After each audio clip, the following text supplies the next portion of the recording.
You are listening to the National Sexual Violence Resource Center Just Rural podcast series that highlights innovative programs and success stories from rural communities across the United States. Michelle Hall is the Director of Transitional Living at the Oasis Center in Nashville, Tennessee, an organization that provides at-risk youth a connection to caring adults, safe and secure environments, and empowerment to make better choices. During this interview, Michelle discusses the importance of understanding the lived experiences of youth and youth who identify as LGBTQ and their traumas from homelessness and sexual violence. A lot of our young people have experienced sexual abuse or sexual assault even before they have become homeless or hit the streets. Then once you're homeless or you hit the streets, you experience that a lot more often. And all kinds of trauma you experience more often when you're actually living on the streets. So what we want to do is, and you also, sometimes people get involved in relationships and sexual relationships for safety reasons. So you might need a place to stay, or you might need food to eat. So you might participate in what we call survival sex, which is you're going to be friendlier with people than maybe you would if you were in a safe living situation.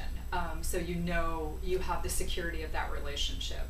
Relationships are really important to everybody, but especially to youth who are living on the streets or who are in vulnerable situations. You need the relationships to keep you safe. A lot of young people who do what we might call survival sex might not say that's survival sex. It might just sort of be a norm for them. So we don't want to go in saying this is a bad relationship for you or this isn't safe. But we do want to start talking to them about what options are. But more than that, it is kind of an empowerment thing. So we want to start working with them maybe in other areas where they start to feel mastery over their life, starting to feel like they have choices. So you don't even have to work in the area of talking about safer sex for a young person to start feeling like they have the power to make better choices or choose differently. They might get a job and all of a sudden start feeling like I can do this. And they might feel like they can choose a different kind of relationship if they feel like they have some control and they have some choices and other opportunities than what they've had before. Chances are really good they'll start making healthier choices for themselves. A lot of times, though, I think what happens when people experience trauma or also issues of attachment that happen earlier in childhood, if you didn't have the food and the relationships and the consistency that you need for optimal brain development to happen when you're a baby, the way you think about options or think about choices or make decisions is impacted. So sometimes it's not just about, I'm going to show you an opportunity you might not have seen before. It's really helping them be in their body and maybe access their brain in a different way so that they can go, oh, their brain starts working cognitively in a different way where they might be able to access an opportunity that they weren't able to access before. Help their bodies calm down and help their brain start to think differently, and also give them experiences of trusting people. When you trust people and you can calm down a little bit, your brain can go into more of a big picture point of view. If you're always in survival, you can't do big picture. You have to do what's the next thing I need to do to survive. So I would like to say, yes, our agency shows young people choices they never knew they had before.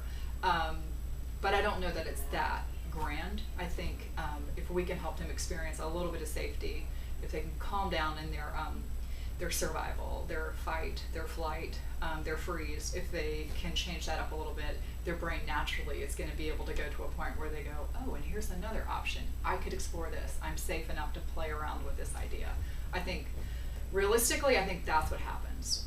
So it's just a little bit of a smaller bite. Then they come into a program, they have a life skill class, they go on a field trip, and then all of a sudden they think they can do their life differently. So my program specifically, we work with the same young people who are experiencing homelessness, living on the streets, or who are runaway. And we do that in 3 different ways. We do that in street outreach, where we go out looking for them in places that they might be, or we try to connect with people who might come into contact with young people who are living on the streets, like adults who are experiencing homelessness, or other homeless service providers are good people that we want to stay networked with so we can know where young people are. So we do that. We also have a day program that offers services to youth who are currently living on the street. And they can come in during the day, they can get a hot lunch, they can get a shower, they can take a nap if they've been up all night. They can do case management, they can have a computer to do some job searching. Still, our biggest goal in that is just to give them a few hours a day that they can relax a little bit, and possibly, again, start forming relationships. So it's really basic survival stuff. And then we have a longer term residential program where young people can live with us for up to 20 months.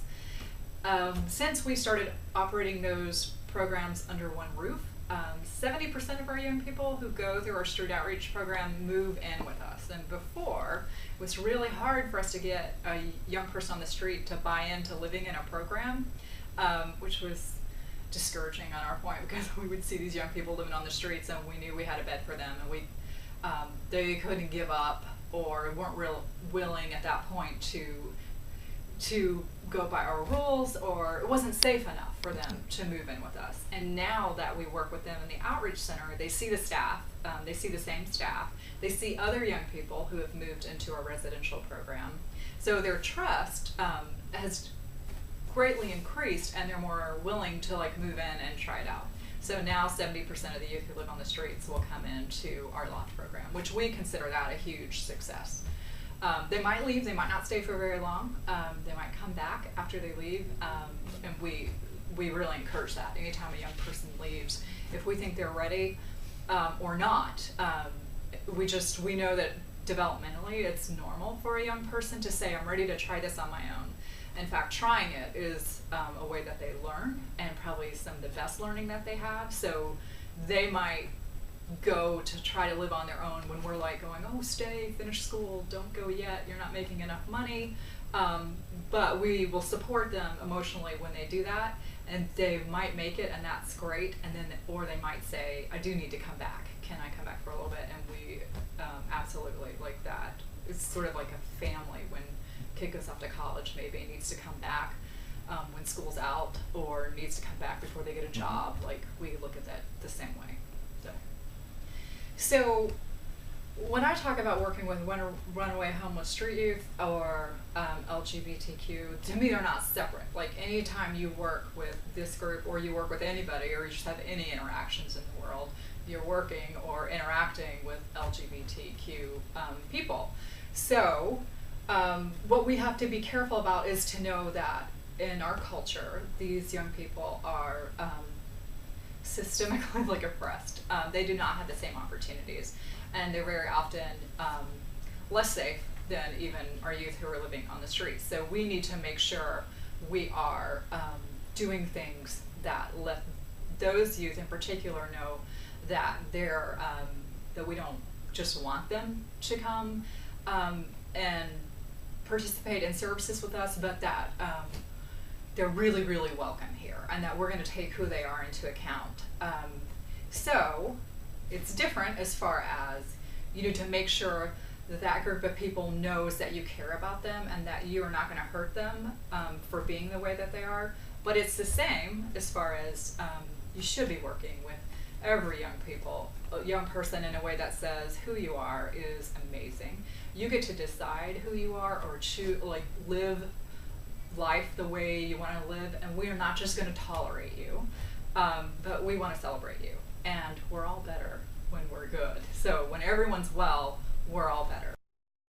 This project was supported by grant number 2009-TAAX-K042, awarded by the Office on Violence Against Women, U.S. Department of Justice.